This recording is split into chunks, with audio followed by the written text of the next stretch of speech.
Good morning, everybody. Welcome to the day after the night before. Morning, Kay. Morning, Stel. Hello. Good morning. How are we all doing? Surviving? Barely. No, we're good. How are you? Yeah, all good, mate. All good. No disaster to report after the FOMC, thankfully. Yeah, it was a relatively how should I say it, quiet, but yeah, we'll talk about that. Just as we're starting, there's some comments popping up from the Kremlin about this drone stuff yesterday, saying that it requires thorough and urgent investigation. Russia has multiple response options. Let's see if there's anything choosing that. Attempts by Kiev and Washington to disown the drone incident are absolutely ridiculous. Boom, boom, boom. Right, nothing hugely out of that lot. They say air defences will be strengthened. A bit late for that, it seems, but anyway. Okay, right, just in case there's any risk headlines in that, just having a quick flick through those headlines. So let's get on to what's happened and is going to happen. We'll start, as we often do, in China. And during this holiday period that they've got over there, the retail and catering companies see Labor Day holiday sales up 18.9% year on year, according to the Ministry of Commerce. So they have been on holidays. There's also been a vastly big uptick in travel around the holidays, up some 70 to 80% compared to a year ago, which is pretty obvious considering they were having lockdowns and stuff like that. So it's no surprise to see this jump. A lot of people are looking for this consumer rebound to happen as part of the reopening, much as we saw in a lot of other economies when they reopened after COVID. But the question will be whether it's short-lived or not, whether it's just a quick bounce and then falls off a cliff again, or whether it's sustained. I suspect it's the former. But we shall keep an eye on that anyway. China also had its PMI manufacturer, or one of the PMIs, out overnight as well, and that's dropped back into contraction at 49.5 versus 50.3 on there. Just looking at, we'll go over some of the other data while I've got the calendar up as well. Yesterday's data, and well, data on the whole was pretty good. We've got the ADP first off, which was a booming 296k versus a 148k expected. Within that, the services side of things have done a lot of the heavy lifting once again. The component for leisure and hospitality gained 154,000, so just over half of that 296 was down to leisure and hospitality. That was one of the big gainers last month as well, 98k. So you can see there a huge chunk of the prior 142 or revised 142 number there. So a lot of input into that leisure and hospitality area, which forms part of services. And thus, no surprise that the services numbers remain positive, although it did miss expectations. It was still up on last month in the ISM. In the components, employment was a touch weaker, which perhaps goes against what happened in the ADP and what that was showing, but still a positive number.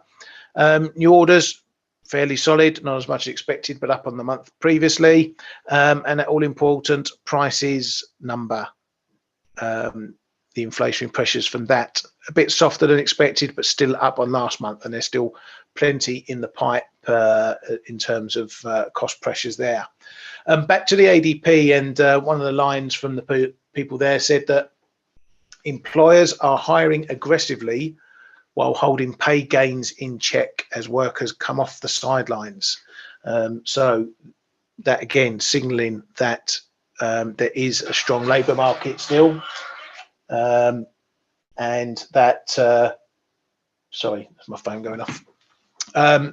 But that perhaps wages are going to be more of a consideration for people, firms in particular. they're going to look at potentially keeping costs lower by not offering the bigger wages. That'll be good for the Fed because it takes out some of that wage inflation that they've been talking about. Coming back to some of the other headlines, Norges Bank hiked their rate 25 pips as expected and said the rate will most likely be raised further in June. Anything of note from those guys, Kay? No, but they did say that the Norwegian kroner is a bit weaker than what their models would suggest. But at the same time, as we know, a few days ago, they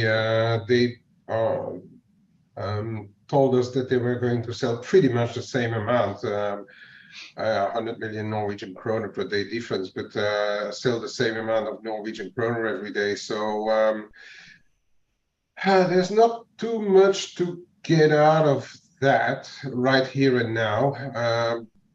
Just to mention, but and keeping, although it wasn't a meeting where they would decide upon the rate path, they do tell us that they are likely going to hike again in June. So Norwegian kroner got its traditional 0.5% slap after anything coming out of Norway.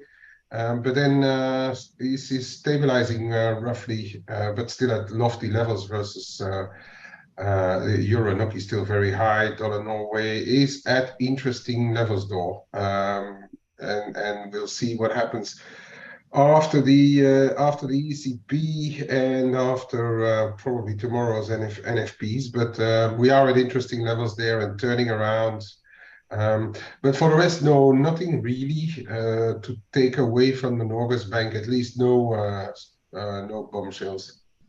Yeah, they did mention that if the kroner remains weak, then that's obviously going to have to perhaps change their rate path. I can't remember the words that they said, but basically they're acknowledging that a weak kroner is inflationary. Then they should actually stop selling the crap out of it. But anyway, that's a different story. Well, I mean, it's perhaps a very early one, but it may be, I was thinking the same. It may be a hint at what's going to happen next month, but they usually don't take decisions on that during the month, right? But yeah, I mean, yeah, I read that one as well. Yeah. Yeah, I believe that as well. All done on the Norges then? Moving on? Yep. Cool beans. Right, so just looking at, before we get stuck into the Fed stuff, just going to look at some of the other headlines, not too much floating around. The US Senate Majority Leader Schumer said that the Dems hope to introduce a bipartisan bill to compete with China in the next several months.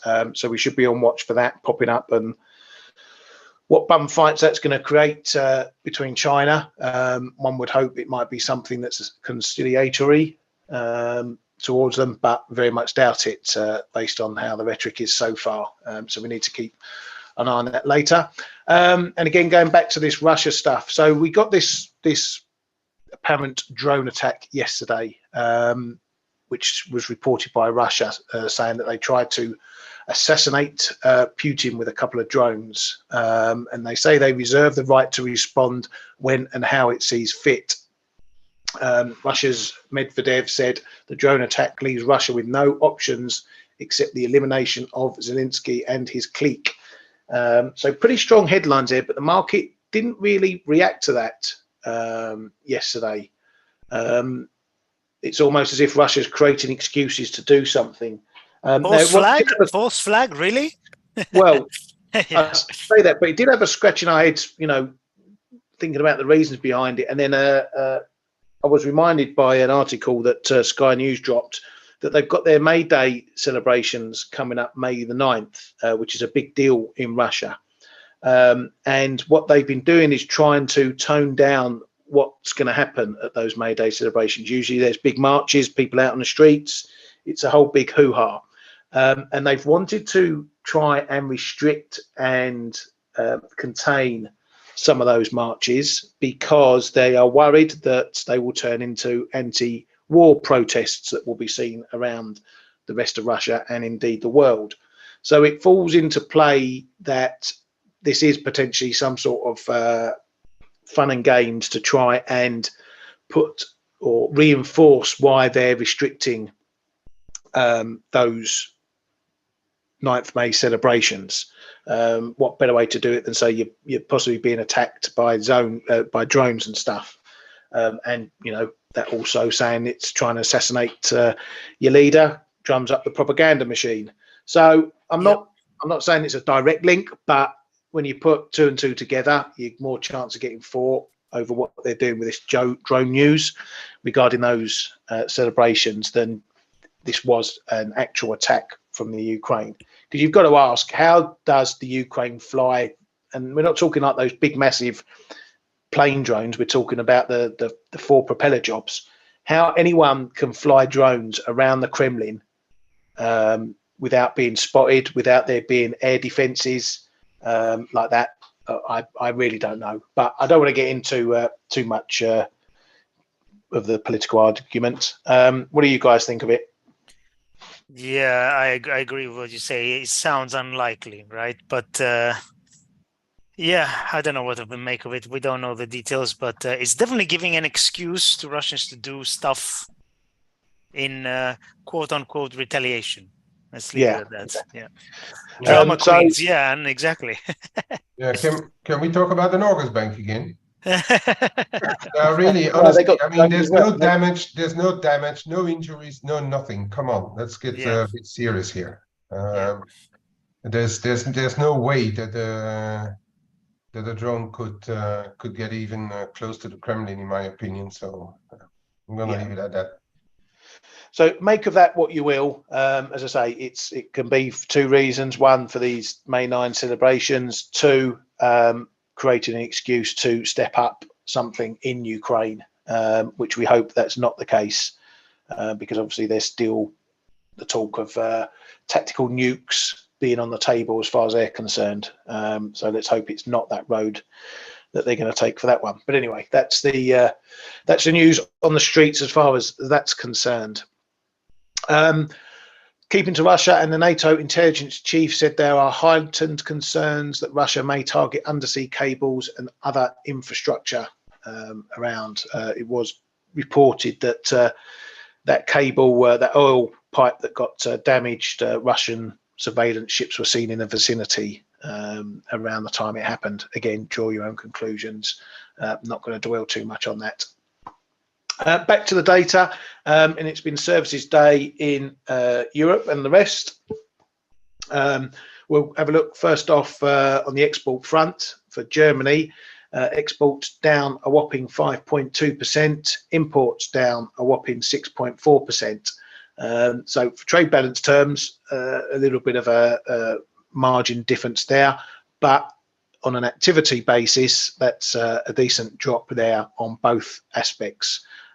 So that's probably another reason why German GDP came in on the negative, albeit down 0.1% at the first reading. You can see why there, because of a drop in activity. As I said, services stuff is coming out as well. Altogether, not looking too bad. Spain dipped a bit to 57.9 from the 59.9 expected and 59.4 prior. Italy had a decent improvement, further gains there, 57.6. Same again for France, an uptick. Same again for Germany, an uptick. So again, we're seeing the services numbers coming out above the manufacturing numbers. The pan-Eurozone number, a touch lower than expected, but still a gain. Over in the UK, also services coming in more positive, 55.9, so 3 ticks up over last month. We also got some mortgage and consumer credit data. Mortgages stepping up a bit, beating expectations, back into the 50s, 50Ks. The consumer credit was up at 1.6 billion, so a rise there, give or take, of about 100 billion there over last month. I looked into the details quickly for the credit card aspect, which it can be a sign of, stress and stuff. It was largely unchanged at around 700 million. The pickup was in things like car loans and direct personal loans, which may be a factor we need to monitor. If that's something that gains there, people taking out personal loans, depending on what they're using it to pay for, obviously. But as far as the plastic concerned, no need to worry on that front. Perhaps we'll keep an eye on this one a bit closer, as I say, because it has been ticking up overall. So we need to make sure we're not getting into any sort of silly numbers up at 3-4 billion on the consumer credit. So let's get into the Fed then. All fun and games yesterday. So they hiked by 25 pips as expected, and they withdrew some language out of the statement, which was pretty key. And I'll show you that quickly here because I did a quick text comparison. So over on the left here, there was a part that said the committee anticipate that some additional policy firming may be appropriate in order to attain a stance of monetary policy that is sufficiently restrictive. That was from the March statement. That got pulled right out, and they basically switched over to what's happening in financial conditions and obviously the data. So the market was looking at pause, whichever way you shape it. The market was looking at a pause. The Fed, they haven't paused, but they sort of have paused, if you know what I mean. It's a pause without saying it's a pause. Let's put it that way. So Fed Powell said that conditions in the banking sector have broadly improved. The banking system is sound and resilient. And then talk about timing. Not long after that, Pacific West Bank went, or was apparently going pop, which is part of the reason why we're seeing a bit of risk off today as well. So that couldn't come at a better time. They also said that they're going to take a data-dependent approach going forward, which they're doing already. Activity in the housing sector remains weak. Labour market remains very tight. They are seeing the effects of policy tightening, particularly in housing and investment. But on the rate hike front, they are prepared to do more if warranted. It's hard to predict how much credit tightening will replace the need for any further hikes, and the decision on a pause was not made today. They're possibly at a sufficiently restricted level, or may not be far off. It will be an ongoing process to assess the appropriate level of rates. The FOMC's inflation outlook does not support rate cuts, and a number of policymakers at today's meeting spoke about pausing, but said that it's not for this meeting. Now, straight after that, Fed Funds futures implied a 22% of a rate cut in June and 72% for July. It's a rate cut in June. Rate probabilities this morning are showing the next meeting as unchanged versus a 25 pip cut for June. That's 98% probability for unchanged and 2% towards a cut. So the market is already stepping up the old Fed's on pause, when they're going to cut next. That's the trade we're going to be playing moving forward. Now Powell pretty much played word bingo, ticking off all the words we were expecting: financial conditions, data dependency, blah blah blah blah blah. And he was at pains to walk both sides of the line. You know, if he said something that could be interpreted hawkish, he countered it with something that wasn't, and vice versa with the dove side. So effectively, the Fed are probably on pause. I still think they've maybe got one, possibly two more hikes in them if inflation remains sticky and doesn't fall drastically till the next FOMC. And also, we obviously need to see what all the rest of the data does, including the NFP that we get tomorrow. As far as the reaction was concerned, I was watching the price action coming into it, and we were talking in the room, talking on F.A.C.E yesterday, that it didn't matter what happened, the dollar was under fire. We got that ADP number.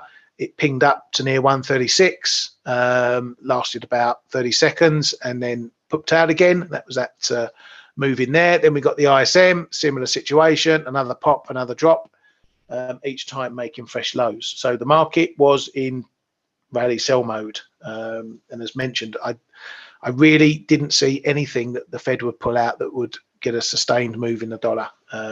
Nothing hawkish or more hawkish than they are already, and that's how the market's seen it too. So what are your thoughts, guys, on the Fed? Can kicked, or are we at the end of the hike cycle? Good question. We did talk about this yesterday, right? And I said I think they're going to give us both sides of the argument. 25 was pretty much done, and that's what they delivered. And lo and behold, they also kind of tried to cover all bases and both sides, like you correctly said. So what do I think is happening going forward? I think we're done with the hikes unless inflation starts ticking up. There is a chance of that, but I think inflation is going to keep ticking down. Maybe not at a great pace, but I think it will continue.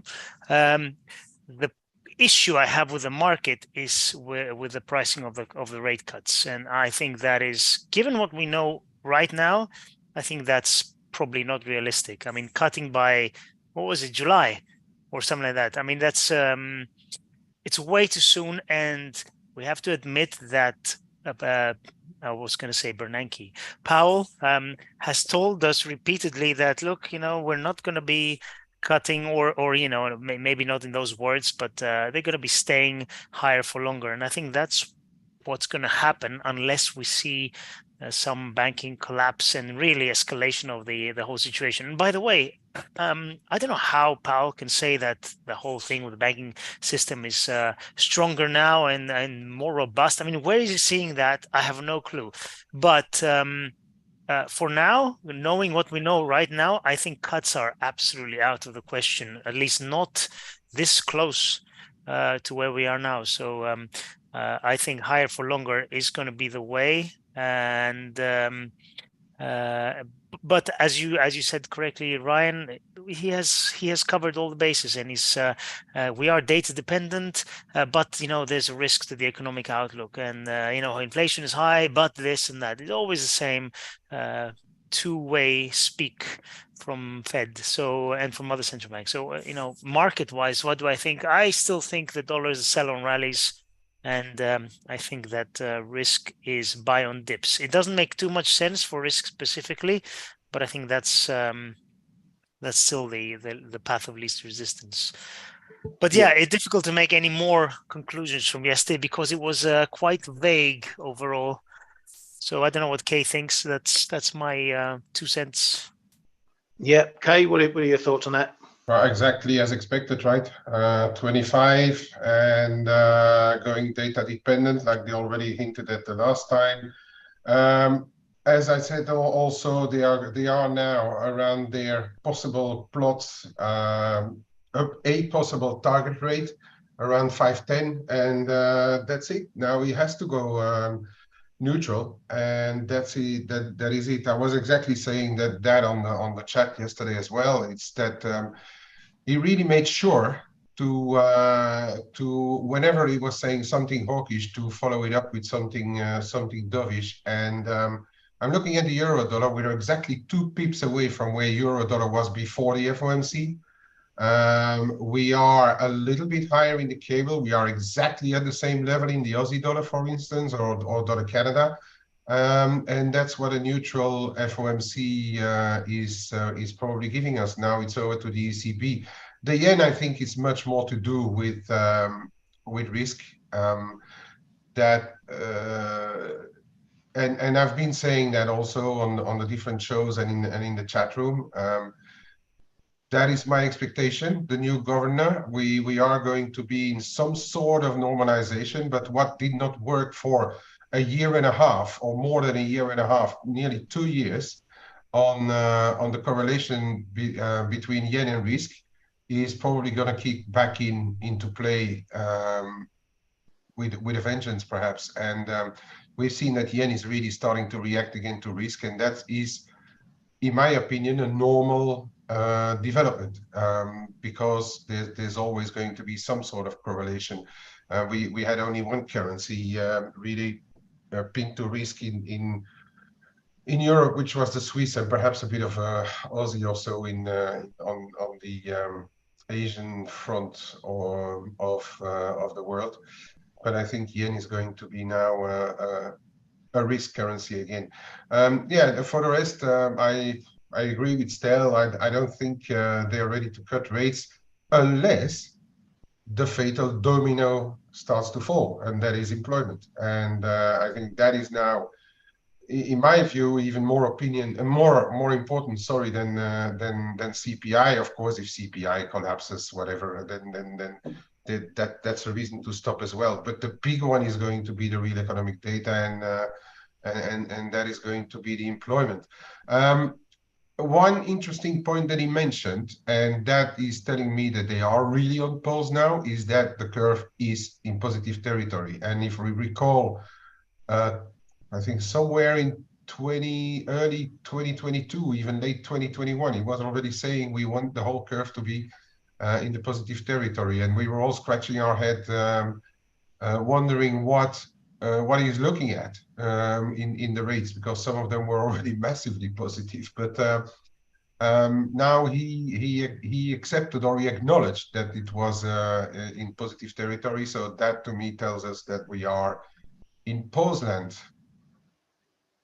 Yeah, and what he means by that, for those who may not know, is that in real terms, the interest rate's higher than the rate of inflation. But again, you can do a bit of manipulation depending on what inflation number you want to look at, whether it's PCE, whether it's core, whether it's headline, whether it's this or whether it's that. I've probably seen about 5 different tweets of people claiming that rates are positive based on different inflation measures. So anyway, it's moot point in terms of that, and what people think anyway. But as far as the price reaction goes, I mean, you know, if you take out this move, which is considerable, take out the BOJ, take out the FOMC, take out the data we've had, you know, we are, give or take, back in this area before that happened. And the fact that we couldn't break out of the bigger box, i.e. the top at 138, was pretty telling. So for me and my short positioning, I'm more comfortable now than I certainly was on Tuesday. But it shows that we're not ready quite yet to go to anywhere new. The question now is, you know, have we gone as far as we want on this move down from that high? You know, now we've had the Fed, now we've had everything going on, now we've got this banking mess carrying on.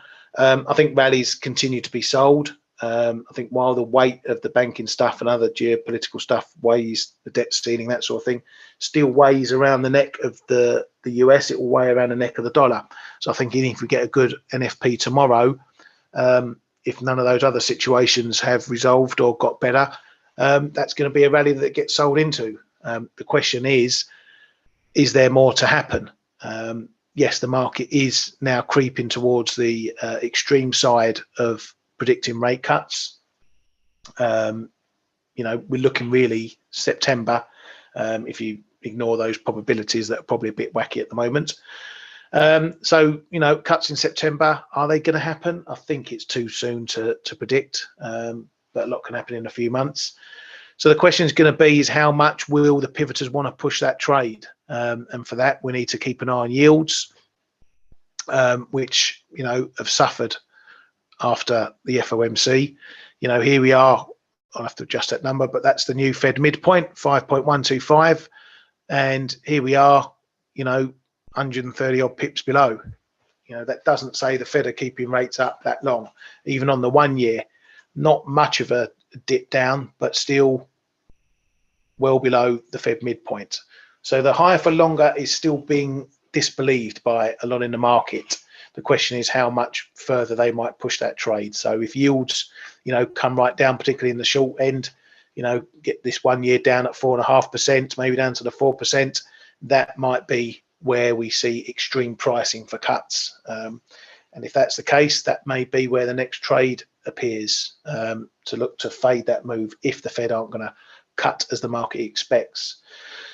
So really what we might be playing or going to start playing in something like dollar yen is pretty much the opposite to a lesser degree than what happened over the last year or so. So all this big move here, you know, that was a huge move. based on both the Fed and the Bank of Japan obviously standing still.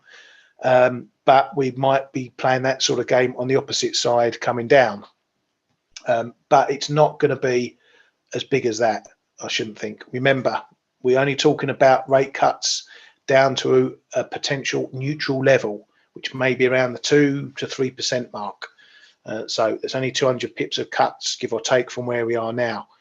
We're not going to be cutting to zero. We're not going to be going back to QE, unless obviously some more shit hits the fan somewhere. So you've got to take it in context. If the pivoters are going to get an upper hand, we're going to see further selling in the dollar. As Kay mentioned, you know, we're pretty much back where we started in some of the other pairs. We had another look at 111 in euro dollar. That happened this morning.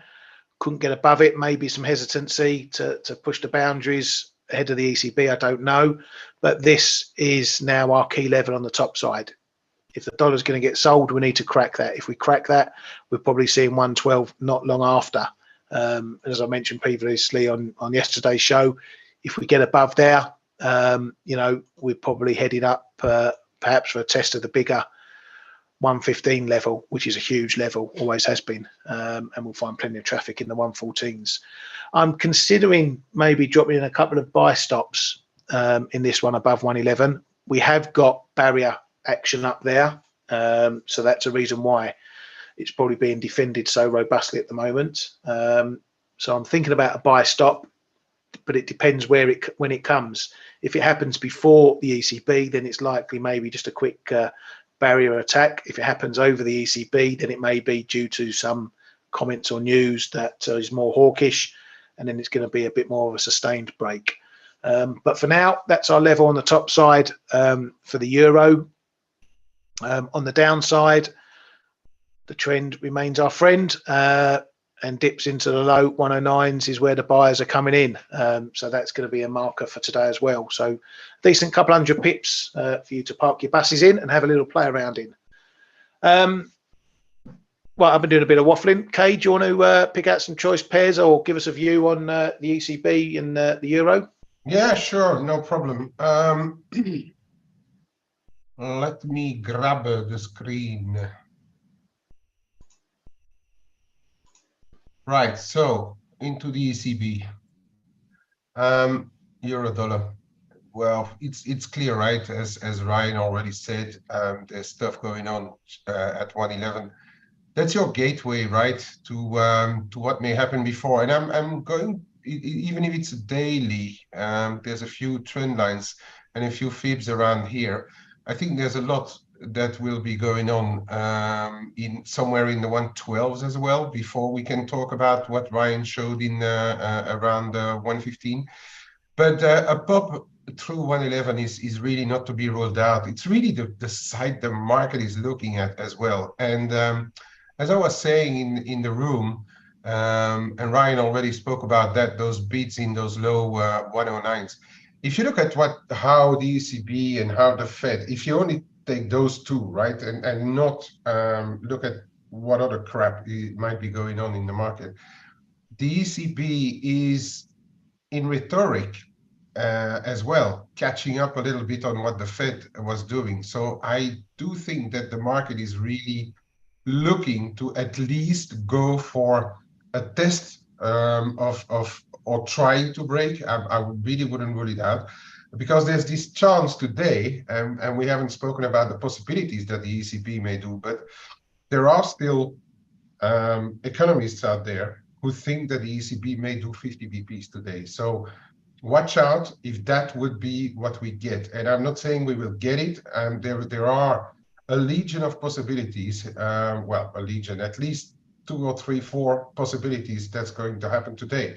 You can have a hawkish 25 BPs, you can have a dovish 50 BPs, or you can have, Lagarde says, on top of that, Lagarde may actually remain, because she has been on the more hawkish side lately compared to what she was like a year and a half or so before ago. She may decide to remain hawkish for now, and that, in my opinion, with how the market is now looking at the dollar and looking at the euro, and if we look at those euro crosses, it has been trading it already for a month and a half. But in the market's mind, there is clearly the fact that the euro is having a benefit over the dollar right now. So if the ECB would come out hawkish today, I really think we are going to have a test of this, a really thorough test of this 111. And it could look very spiky if we get through there, because when we say barriers, there's usually two, and I'm going to go on a shorter time frame to perhaps show you a possibility of what may happen on a, it's a bit too short. I'm not wide enough there. So on a barrier, you have a couple of things that may go on. So for the time being, assume that it's defended because we couldn't get to 111. If the barrier gets taken out, there could be several possibilities. Either you just go above, you do the barrier, and then you crash away. At least 40, 50, 60 points if it's a pure barrier hunt. But in today's market, there's a fair possibility that if the barrier gets taken out, since this is the move of the euro dollar, we're getting impulses from model funds or CTAs or whatever to buy more, and in which case this could get really explosive. Okay, and so these are two main possibilities that that could happen. You do a little bit of stops, you do because those who were defending it don't need to be short again, but those who were attacking it don't need to be long again. And then usually you do a bit of wishy-washy and you come off again. But for today, it may be that it's getting really explosive, and then you are going to see, likely going to see those 70, 80 points could be done really quickly. But that will really depend on what the ECB is telling us, what Lagarde is telling us. We did get a little bit more of a balanced of balanced comments out of the hawks and the doves lately, but we haven't really heard about what Lagarde really thinks, right? So there could be really a clincher today to attack this 111. So be careful what's happening around 111, because it could really spike if it goes. And then we have to look at the euro crosses, right? Whoops, this is the cable. No, we have to look at euro crosses. And as I was saying on prior meetings, I think the euro yen is the least obvious, because you can. There has been this big setback in yen pairs, but we are on interesting levels here in the euro yen, and it's in this mid 148. It's too close for comfort on an ECB decision, which is too important just to look at the market 15, 20 points from where we are. But look at it as perhaps a point of measurement of what may happen after the fact. If it goes below and then it starts to move higher again, this level could have some importance, because if we break a little bit below on a bit of risk off, which we are seeing now, because I'm just seeing that the equity markets, S&P especially, is weakening again. It could be that we drop below on a bit of risk off, but then if the euro is strong enough, getting back above here. So I'm still thinking that this is perhaps a bit of a less obvious pair to trade if you really want to trade something like risk off, especially on the ECB. If the ECB goes all mellow and we continue to see that risk off in play, those yen crosses are going to probably tank a lot more. One that is particularly vulnerable in this play of risk off, as we've seen already, is the Aussie dollar. If you look at the Aussie at the Aussie dollar as a pair, it hasn't enjoyed anything lately of what what the other dollar pairs may have done. It's just hanging around in the 66 and a half, 67 zone right now. It hasn't followed cable, it hasn't followed the euro dollar, hasn't followed any dollar yen move. Yeah, I know, AJ, I'm showing Aussie Yen, but I'm just showing it because I think it's one of the most vulnerable pairs if risk-off continues to play out because of not only the yen side but also the Aussie side of the equation. So we are turning around 89, 70, 75. There could be a little, there's a little bit of interest around here, but mainly look at what's happening around 89, the figure in this pair, and any move back up to around, call it 90, 35, 50. That's going to be the point of measurement on the top side. If we start to go back up there again, it's either that your dollar yen is trading back above, well above 135, or that Aussie dollar finally found it enough, and that risk is not that bad anymore in the US or so, and then you can move higher again. But if we stay on the risk of boat, this one is particularly the vulnerable one, I reckon, because if you look at what's happening, for instance, on the Kiwi, and it's not at all the same, picture. And because it's also one of the reasons is the Aussie Kiwi, but the Kiwi itself has been behaving much better. So this one, much more undecided, I reckon.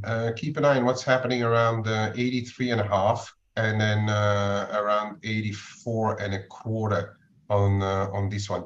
But I told you that I was going to look at Euro crosses, right? So we have to look at what's happening in the Euro Aussie. So we had a bit of a blowout last week towards the end of the month. Then we had this setback, and I was thinking, you know, ECB could put in a top for the Euro crosses, but then we already did this move much earlier than I thought. But now it's already back into the back on the way up. If you look at it from a longer term view, we are really holding very well around this 164, 163.80, 164 zone. That really is a reasonably important level here for the medium term, and as long as we are above, I don't see what's really going to take it much lower, unless we get really positive developments in risk. Because Euro Aussie especially is one pair. When it's risk off, the euro tends to strengthen. Similar to the yen, the euro tends to strengthen versus the risk sensitive currency. So unless risk is turning around, then we're going to see levels back under and closes under 164. Got to be careful with shorts in this one. We could be heading back to 168s and why not even 170 over the medium term. Another one, I'm not going to look too much at the euro sterling because it's really ping pong. The one thing that we have to note, and that's a combination of euro sterling and cable. Is that the data in the UK are not really bad, are they? They don't really fall out of bed. There was a lot of worries about the UK situation coming into this year, and then yeah, the Bank of England messing stuff up, but then other central banks are also messing their own game plan up. So this one, I'm relatively neutral. I can understand why we are rejecting moves higher. So it's going to take a very strong euro, I think, to get it sustainably above this 88.65-80 zone. So that is going to be a bit of a key zone for now, 88.65, 88.80. If in turn you start to trade back below 87.65-75, then we may get closer back to those low 87. But as in a whole, as you can see, this is really a broad range. I think one that is much more interesting is this one, cable. We keep banging our head against this channel resistance, and that's right around 125.90. Give and take 126. I'm not sure whether there's any barriers involvement there in the 126, but at least if we get above there, I can see a relatively quick move to go and test this trend line up in the around the 127. And I think in this 127, that's going to be an important zone for cable. Not only will we have broken and this 126.75 will play a role. So you got like roughly 100 pips or so zone in the cable, which is, in my opinion, going to be very, very, very important. If ever this starts to break above and hold, we could see a decent move up. But it's something that we need to take into account, because next week we have the Bank of England, and the mood in the market is not pro-dollar right now. So it's going to take the dollar yields for one, and the risk in the US starts to get lower for this to really cap, and then perhaps trade more in a range. But if the situation in the US continues, this sterling may be, I'm still thinking that this may be a beneficiary, and we're at least going to be in for a test of this one. So that's a bit my opinion. Just while we're on the pound, yeah, okay, yeah. Just want to interject for those that may not know, the UK are holding widespread local elections today. So keep an eye on that early hours of tonight into tomorrow morning when we get all the results. The ruling Conservative Party is expected to get a battering. If that happens, it may have a bit of a negative effect on the pound. I'm not talking hundreds of pips, because they're not parliament seats, they're just councils and stuff. But it might swing sentiment a bit soft for the pound in the morning if it's bad for the ruling party, which, of course, considering the trend, may be a gift for some. So just keep an eye on that one. Yeah, thanks, Ryan. I was just looking at the cloud in sterling yen, but that's my other way. All right. Sterling yen. Well, again, there we have been rejecting the 172s. We are now trading already in the 169.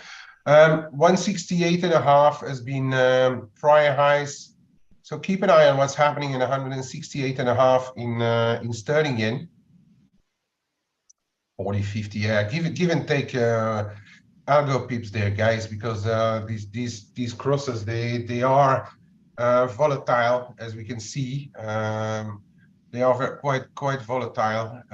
So 168.5 is your first port of call, and under there we're talking about 166.75. Okay. And the big zone here is going to be 165.5, in my opinion. That's one thing. And then if you look at it on the other side, there's a long-term fib here in play at 177. But as I said in the room, if we really get a confirmation above those levels, I think we're going to have to take into account that this could go to 180. But therefore, I do think that the yen is going to have to help, okay? I mean, this is not going to be a whole sterling move, in my opinion. The yen will need to help. And that means that likely, together with a cable move that is going to remain supported, dollar yen will have to find support where Ryan was already hinting at as well. And then I think perhaps even before, you know,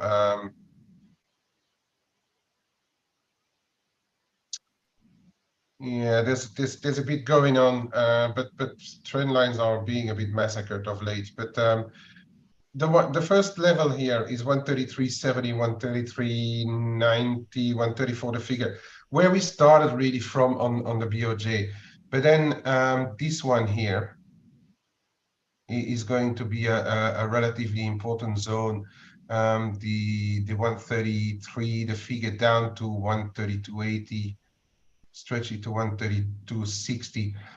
132.60 figure is a zone I'm really going to pay close attention to. But if it holds, we are going to need to get back, first of all, above this prior high here, 135.10.15. But then especially here, this is going to have to be retaken, right? And that's going to be needed, in my opinion, to then really take sterling yen a lot higher, okay? And it's going to come, the love will have to come from both sides to take this really, really higher. If the Tories get hammered today, it'll be positive for the sterling, surely. Surely. Where I really don't know. I think the market is expecting it so much that I'm a bit in doubt that it's gonna have a lot of impact on the sterling, to be honest. But yeah, Ryan may have a different view on that. Guys, traditionally, any Labour governments, socialist governments are not good for currencies. No, that's exactly it. That's usually the case. Yeah, exactly that. But they're already expected to lose some, so it's gonna be probably more the balance than the fact of gaining or losing, right? See, the Dimitri's mentioning the Euro CAD. Have a look at this one. We are turning around there. 150.25 is the short term support, and then below we're talking about 149.95 figure, and then this one here coming in around 149.70. Yeah, I mean, if you think that oil has seen the bottom, EuroCAD may be one that starts to turn around. But is it going to be the EuroCAD? That'll depend on the ECB, right? Data in Europe don't warrant an ECB dovish stand, in my opinion. But are they strong enough to keep the ECB really hawkish? That I'll gladly leave in the middle for this round. I'm really going into the ECB with an open mind. If they come out dovish though, then I'm going to try this one again, Euronoki. I think this. I know there's still a chance of going into the 1203, but this is the first day that the Norwegian kroner has not lost ground and kept the lost ground. It actually regained. Even if it's even trading a little bit better than where we were before the Norges Bank. And that's perhaps a little bit of a change. But for the Euronoki, it's too early to judge. I do think, though, if we start to get back below 1175, then we may have a quick run down to 1150.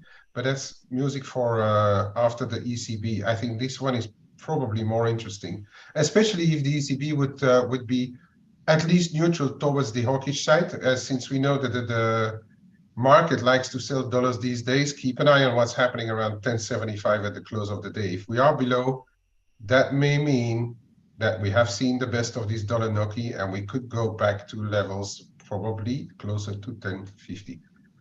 And with that, I'm giving it back to you, Ryan. I've taken enough of people's time. Yeah, thank you very much. Yeah, just to answer GW.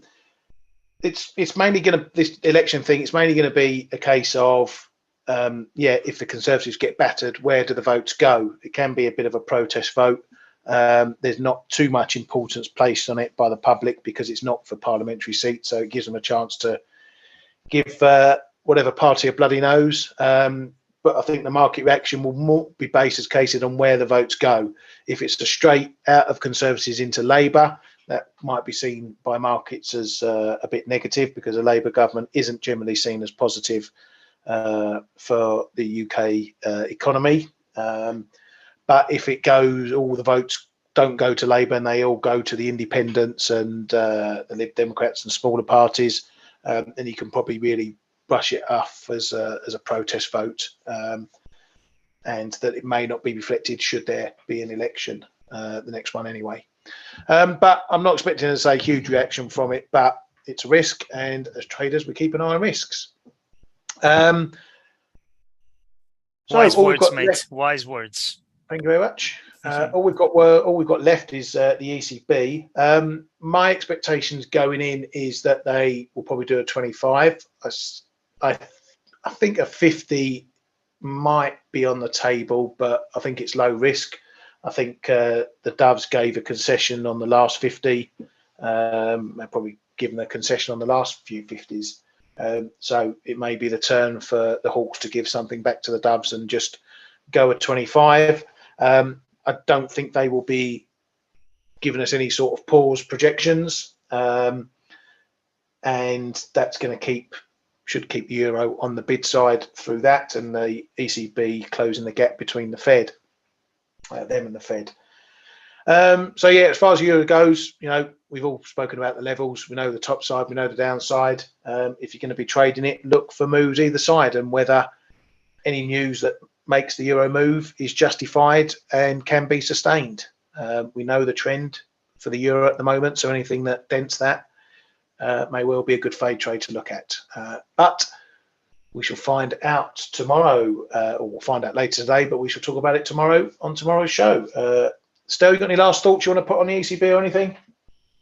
No, I agree with what you said. 25, I think, is probably done, and they're following with a lag the Fed, and there's no reason for them to be overly hawkish, even though inflation is high. They're gonna leave the door open. Lagarde is very good at that, being more dovish than expected. So I think 25 and kind of a balanced outlook, mentioning inflation obviously being sticky, but also acknowledging the global situation, banking and Credit Suisse and everything that's happening in this lovely world of ours. So let's see what we get.